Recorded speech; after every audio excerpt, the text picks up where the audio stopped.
Aujourd'hui, on fait le fromage de cachou. C'est une de nos recettes les plus populaires. Les gens adorent cette recette. Nous, c'est une des recettes qui est toujours dans notre frigo. On la fait en meal prep pour s'assurer de pouvoir l'utiliser dans notre cuisine de façon vraiment variée. Ça nous aide énormément à remplacer les produits laitiers dans notre cuisine. C'est une recette qui est vraiment clé et aujourd'hui, je vous montre comment la faire. Ce que j'ai envie de vous dire aujourd'hui, c'est qu'on a, non seulement je vous montre comment faire la recette, mais si vous cliquez sur le lien ci-dessous, vous allez avoir accès en vous inscrivant à notre e-book gratuit des 5 sauces crémeuses les plus populaires chez Qui l'eût cru. Je vous garantis, vous allez vous régaler. On y va directement dans la recette de fromage de cachou. Vous allez voir, c'est super simple. La première étape, en fait, c'est d'utiliser 2 tasses de noix de cachou qui sont crues. Faites bien attention d'utiliser des noix de cachou qui sont crues et non pas des noix de cachou grillées parce que vous n'allez pas réussir à avoir une texture qui est vraiment crémeuse comme ce qu'on recherche dans cette recette-là.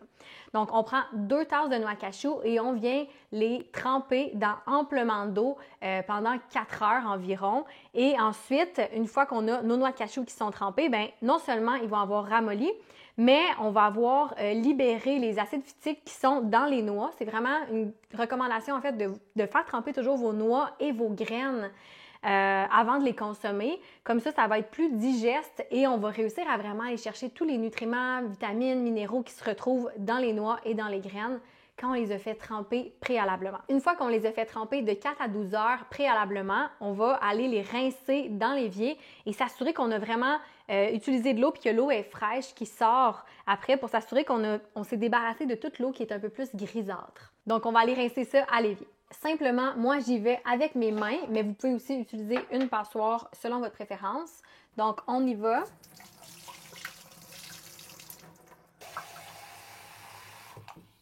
On commence par enlever l'eau avec laquelle les cachous ont trempé et on rince à nouveau.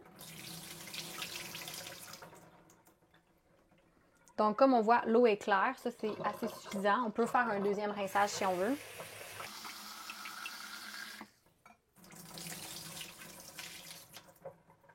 Et voilà, nos cachous sont prêts pour faire le fromage de cachou. Donc, on vient ajouter nos 2 tasses de cachous crus qui ont trempé.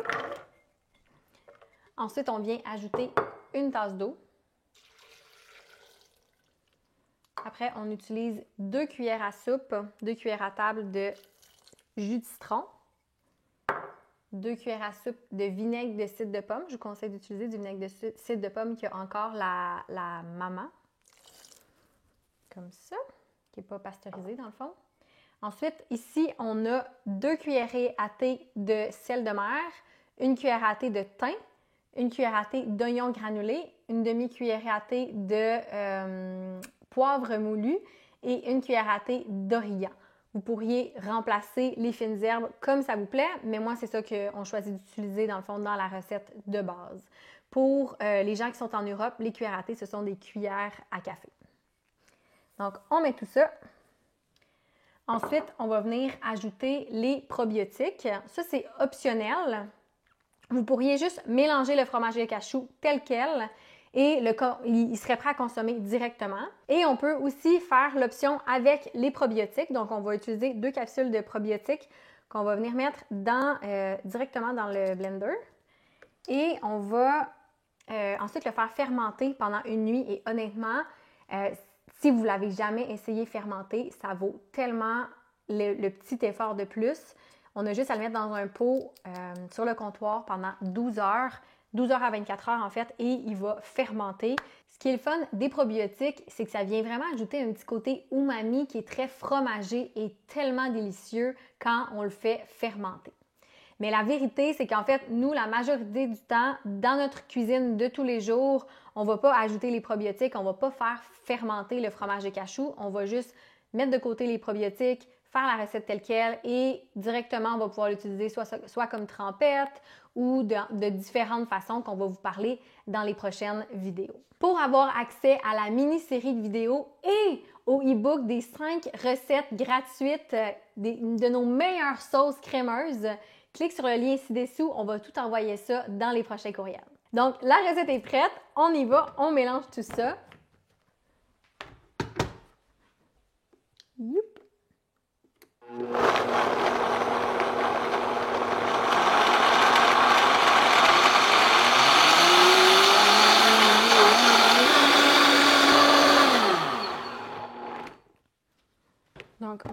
m'assurer que tout est... Ben, en fait, tout est beau. Donc, c'est super crémeux. C'est tellement, tellement crémeux. Là, moi, j'utilise un Vitamix. Je vous conseille fortement d'avoir un mélangeur haute vitesse pour réussir à ce que les cachous deviennent vraiment, vraiment super crémeux puis qu'il n'y ait plus du tout de mouton. Ou, c'est ça, un mélangeur haute vitesse. Si jamais ce n'est pas le cas, le Nutriboulette peut fonctionner super bien. Je vous conseille toujours de faire tremper vos noix de cachou. Si vous n'avez pas le temps du tout de les faire tremper, vous pouvez les mettre 30 minutes dans l'eau bouillante. Ça va vraiment venir les ramollir et ça va aider à ce que ça mélange encore mieux et qu'on s'assure d'avoir une texture qui est vraiment super crémeuse, exactement comme qu'est-ce qu'on recherche. Donc, on vient mettre ça dans un pot. Et là, ce qu'on va faire, voyez-vous comment c'est tellement crémeux, cette recette. Et là, qu'est-ce qu'on va venir faire? C'est qu'on va venir, en fait, moi, je le mets dans un pot qui reste ouvert, comme ce qui va pouvoir rester ouvert. Ou bien, vous allez en fait pouvoir le mettre dans un genre de Tupperware qui est juste mettre le couvercle, mais sans le fermer au complet. Fait que moi, ce que je fais quand je le fais fermenter, c'est que je laisse comme ça sur le comptoir toute une nuit ou 24 heures. Ça dépend vraiment de la température ambiante. En été, ça va fermenter plus rapidement. En hiver, ça va prendre un peu plus de temps. Et ensuite, vous pouvez venir y goûter. Si c'est assez umami, assez fromagé à votre goût, vous pouvez le remettre au frigo. Si vous n'avez pas mis de capsule probiotique, vous pouvez juste le fermer et le mettre au réfrigérateur. Il va prendre quand même un petit peu de texture quand on le met au réfrigérateur. Donc, vous allez voir, c'est vraiment délicieux, c'est le fun à tartiner. On peut l'utiliser de tellement de façons. Mais honnêtement, je ne peux pas tout vous expliquer ça dans cette vidéo-là et c'est exactement pour ça qu'on a créé la mini-série de vidéos. C'est pour vous expliquer comment gratiner le fromage de cachou parce que oui, on le gratine et honnêtement, c'est délicieux. Ensuite, comment l'utiliser dans vos recettes, comment ça peut justement remplacer les produits laitiers dans votre cuisine. C'est vraiment incroyable qu'est-ce qu'on peut faire avec ce fromage de cachou-là. Donc, je vous invite à vous inscrire avec le lien ci-dessous, non seulement pour recevoir la mini-série gratuite de vidéos et aussi le PDF des 5 sauces crémeuses qui sont juste complètement décadentes. Pour vrai, c'est une de nos meilleures recettes. Les gens tripent sur cette recette-là. Je sais qu'il y a des milliers de personnes qui la font. Il y a des gens qui me disent que c'est une de leurs recettes de base qui est toujours dans leur frigo.